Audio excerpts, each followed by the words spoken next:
Hello and welcome to Two Old Boats Farm. Today just going to go over some things that I've been dabbling in, again, my projects, but I find them quite interesting and like to share with you. So today I was at my daughter's house and she has a beautiful rose bush that is blooming, and a lot of the flowers are right at the edge where they're going to start falling apart. So I know that she doesn't spray her roses with any chemicals. There's nothing in the ground that would contaminate it. I can say with confidence that these rose petals are organic. So I did cut some off. I got a nice bag full of fresh rose petals. So what I'm doing with the majority of them is I'm making rose water, and it is quite simple. So I'll start over the process. The reason I wanted to make the rose water was from the benefits. It's an anti-inflammatory, antibacterial, has antioxidants in it. It can be used as a toner.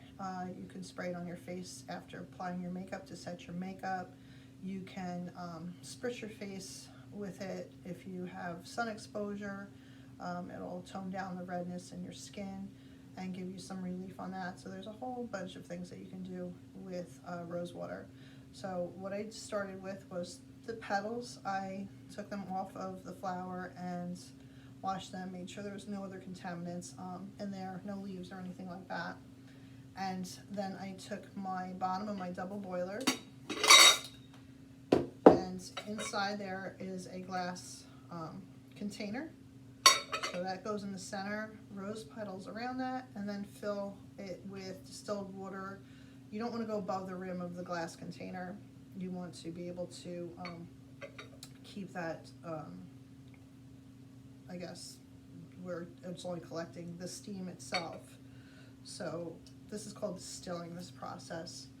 I have my lid, had a little vent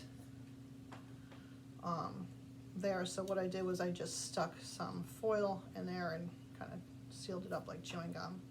And you want to take your lid and you want to have it upside down and put it on your pot. And then you want to set the pot on a very low simmer. You do not want it to boil. And put some ice cubes up top here on top of the upside down lid, and that'll kind of speed up the process. So what's happening is the distilled water and the rose petals are simmering. You're creating condensation on the lid, and because of the way that the lid is turned, the water droplets will drop into that center glass container and you'll have rose water.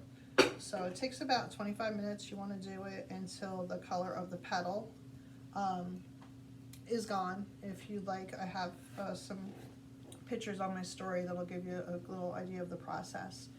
And once that's completed and cooled, you can bottle it. So this is what I got out of my first attempt. This is very concentrated rose water. So I was very happy with the results. I also bottled the water that was surrounding it, waste not, want not. That was just rose petals. It's a different method. It's just a seeping method, but the shelf life isn't as long as the distilled process. So that comes with a really pretty color. So I have a little bottle here too. So your colors will be different. They're depending on the variety of the rose. Okay, and all you do is you take this cotton ball. You can put it on your face. It'll help control acne. It regenerates skin. It keeps the pH levels balanced. There's just a whole slew of benefits from rose water. You can make a face mask. That'd be a half tablespoon of green clay, 3 teaspoons of the rose water. I would use the concentrate, but if this is all you have too, that's fine. And 1 or 2 drops of lavender essential oil.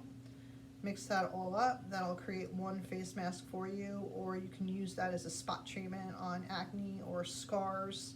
This is great for scars, healing scars and cuts. You're out in the garden and everything, sticker bushes, whatever that may be. It's great for that as well. Now, I'm again experimenting, so the next thing I did was take filtered water. You want filtered water or distilled water, and I simmered in a sealed container, pot. I didn't have any steam openings or anything like that, for 25 minutes or until the color comes out of the rose petal. And this came off as a lighter. This is more of what I thought I would get.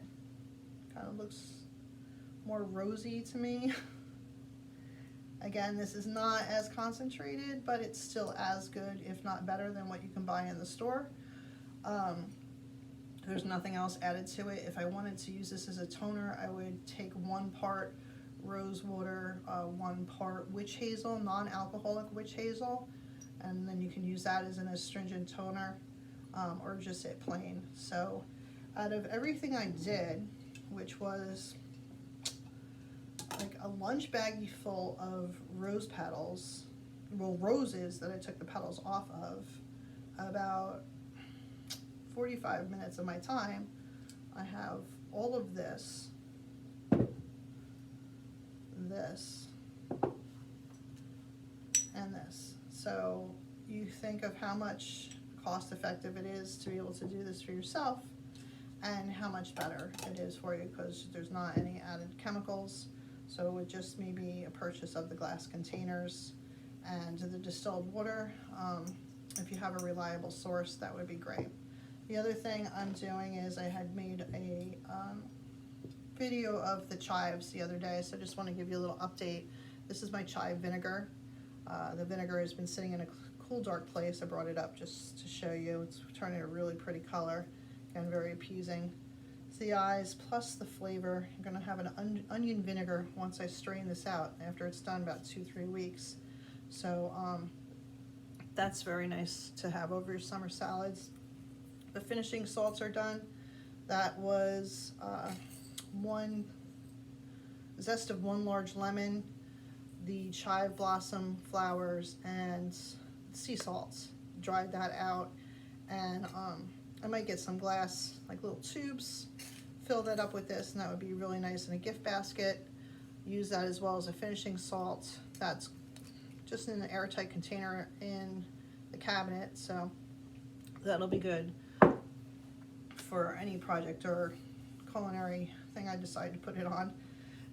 My chives, they're drying.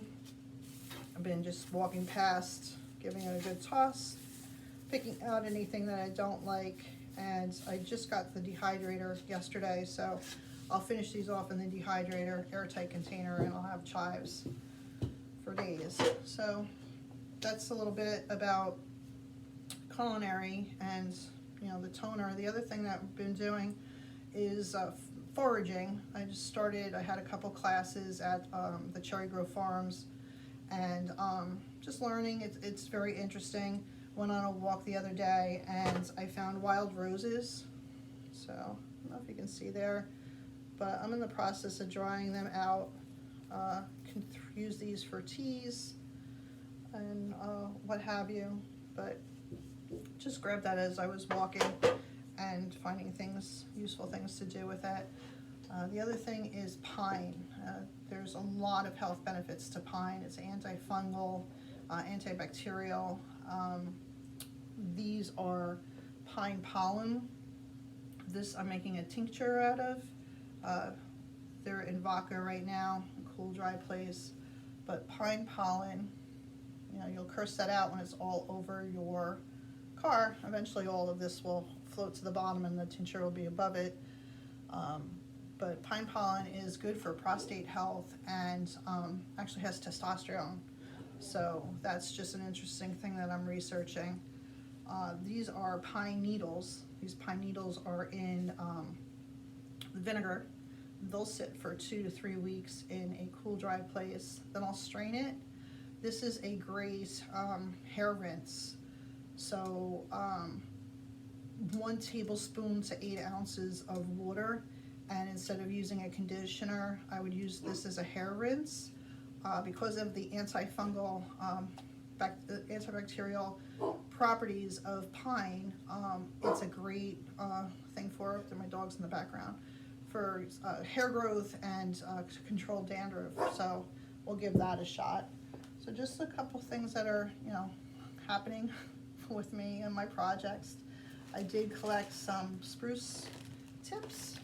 These are full of vitamin C. We're walking, so you can see some of them there. I'll blanch some and freeze them, and I'm going to try and make some cookies out of them, so stay tuned for that. I hope everybody's doing well, and take care. Bye.